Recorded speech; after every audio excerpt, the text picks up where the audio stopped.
Fixing fixing fixing, ये वो word है जो कि पूरे वर्ल्ड कप और खासकर इंडिया के मैचेस में बार बार सुना गया। चाहे वो विराट कोहली का एज हो, हारिस रऊफ का एलबी या रोहित की विकेट। इस तरह के इंसिडेंट्स के बाद फिक्सिंग की बातों की चर्चा रही। कभी अंपायर को गलत कहा गया, कभी डीआरएस को, तो कभी बीसीसीआई को। ये बात शुरू होती है स्टीव स्मिथ के कंट्रोवर्शियल डिसमिसल से कि जहां अंपायर ने तो स्मिथ को नॉट आउट दिया, लेकिन डीआरएस ने स्मिथ को क्लियर आउट करा दे दिया। इस डिसीजन ने सबको हैरान करके रख दिया क्योंकि नेकेड आई से बॉल साफ लेग स्टंप मिस करती दिखाई दे रही थी।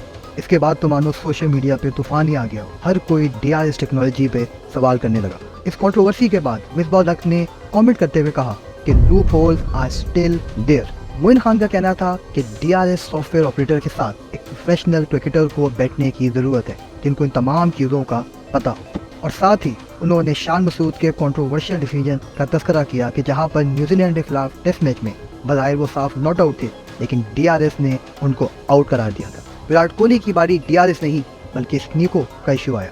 केशव महाराज की बॉल पे जब अंपायर ने नॉट आउट दिया तो साउथ अफ्रीका ने पूरे कॉन्फिडेंस के साथ रिव्यू लिया क्योंकि डिकॉक के रिएक्शन से ये साफ जाहिर था कि साउथ अफ्रीका इस एच के लिए 100% श्योर है। और फिर बारी आई डीआरएस की और नेकेड आई से स्लो मोशन में शायद ऐसा लग रहा था कि बॉल ने बल्ले को हल्का सा टच किया, लेकिन स्नीकोमीटर ने दिखाई फ्लैट लाइन। और फिर विराट कोहली ने अपनी बर्थडे के दिन कंप्लीट की अपनी 49 ओडीआई सेंचुरी और सचिन तेंदुलकर का ओडीआई का रिकॉर्ड इक्वल किया। और इसके बाद वही हुआ जिसकी उम्मीद थी, यानी सोशल मीडिया पर फिक्सिंग एलिगेशंस की बातें, खास करके पाकिस्तान फैंस की जानिब से। किसी ने कहा कि ये तो पहले से फिक्स था और विराट कोहली की बर्थडे वाले दिन सेंचुरी करवाना बीसीसीआई का प्लान था। किसी ने अंपायर्स को खरीदने की बातें की तो किसी ने डीआरएस को ही बिकाऊ कह दिया। लेकिन सोशल मीडिया ने विराट की एक और सेंचुरी के साथ फिक्सिंग कंट्रोवर्सी को जोड़ दिया।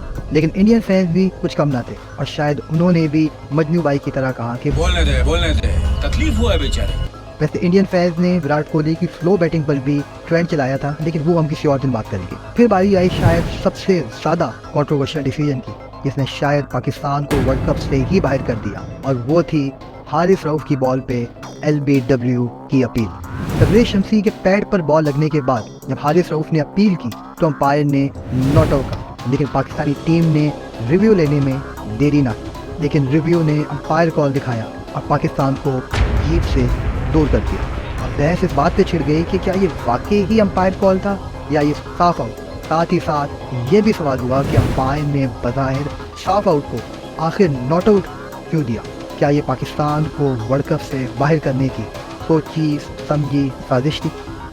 और इस कंट्रोवर्सी को मजीद स्पार्क दिया farmer south African captain Graham Smith और हरभजन सिंह की मिनी ट्वीट बैटल में। हरभजन सिंह का कहना था कि बुरी अंपायरिंग और बुरे रूल्स की वजह से पाकिस्तानी मैच हारा। आईसीसी को इस रूल को चेंज करना चाहिए। ग्राहम स्मिथ का हरभजन सिंह को जवाब देते हुए कहना था कि बच्ची शायद मैं भी ऐसा ही समझता हूँ, लेकिन रासी वैंडरसन और साउथ अफ्रीका का भी इस बारे में शायद सेम प्यार है, क्योंकि वो याद रहे इसी मैच में इससे पहले उसामा मीर की बॉल पे रासी वैंडरसन एलबीडब्ल्यू हुए थे और उस डिसीजन में भी बहुत ज़्यादा कंट्रोवर्सी क्रिएट हुई थी, क्योंकि उसमें भी शायद ऐसा लग रहा था कि बॉल मिस कर रही है, लेकिन रिव्यू ने डीआरएस ने उसको हिटिंग दिखाया। इसके अलावा रोहित शर्मा की एलबीडब्ल्यू कंट्रोवर्सी, डेविड वार्नर की डीआरएस कंट्रोवर्सी और मार्कस स्टोइनिस की कॉट बिहाइंड की कंट्रोवर्सी भी थी, जिस पे हम वीडियो के दूसरे हिस्से में बात करेंगे। क्या आपके ख्याल से वाकई ही ये कंट्रोवर्सी महज इत्तेफाक था और प्लेयर्स की बैड लक थी, या वाकई ही विराट कोहली को कोई एडवांटेज दिया गया और पाकिस्तान को किसी सोचे समझे प्लान के तहत वर्ल्ड कप से बाहर किया गया?